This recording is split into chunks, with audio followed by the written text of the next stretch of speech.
À tous les psys, recevez les familles et ouvrez vos portes. Et à toutes les familles, aidez-nous à aider vos proches. On entend encore trop souvent que quand on est psy, il ne faudrait pas recevoir les familles pour ne pas être instrumentalisé par elles, ne pas trahir la parole de la personne concernée et rester neutre. Il s'agit là d'un mythe qu'il faut absolument déconstruire.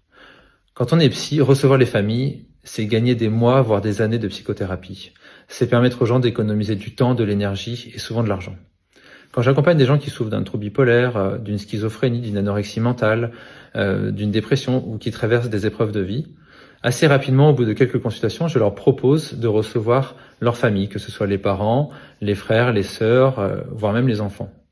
Je m'assure au préalable que l'alliance thérapeutique est de suffisamment bonne qualité et que la personne se sent suffisamment en sécurité dans l'espace de consultation qui lui est dédié.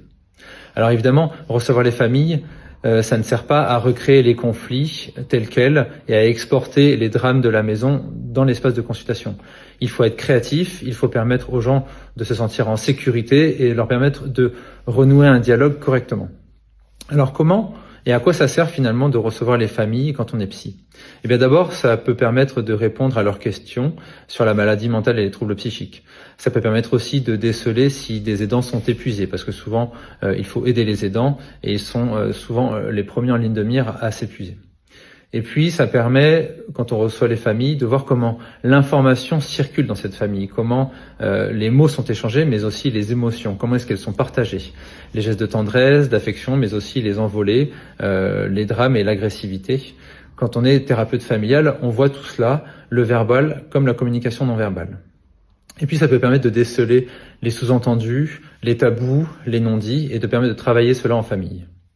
Alors effectivement, quand on reçoit une famille, ça se fait pas sans stress, de la même manière pour la personne concernée que pour les familles.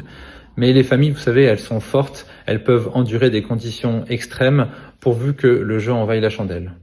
Alors, il y a des dispositions particulières dans lesquelles on va pas mettre une famille avec la personne concernée dans la même pièce. C'est les situations dans lesquelles cette personne a été victime de viol, ou agression sexuelle ou maltraitance grave. Donc, sauf dans des dispositions très particulières, on ne mettra pas toutes ces personnes dans la même pièce avec un thérapeute familial. Donc voilà, la thérapie familiale systémique propose des outils, propose des jeux créatifs pour permettre aux familles de se raconter différemment, de refonctionner et de permettre aux gens de retisser des liens. Les familles ont besoin de rester en lien les unes avec les autres et souvent les gens ont dû partir de leur famille, ont dû couper les ponts de manière sèche suite à des conflits.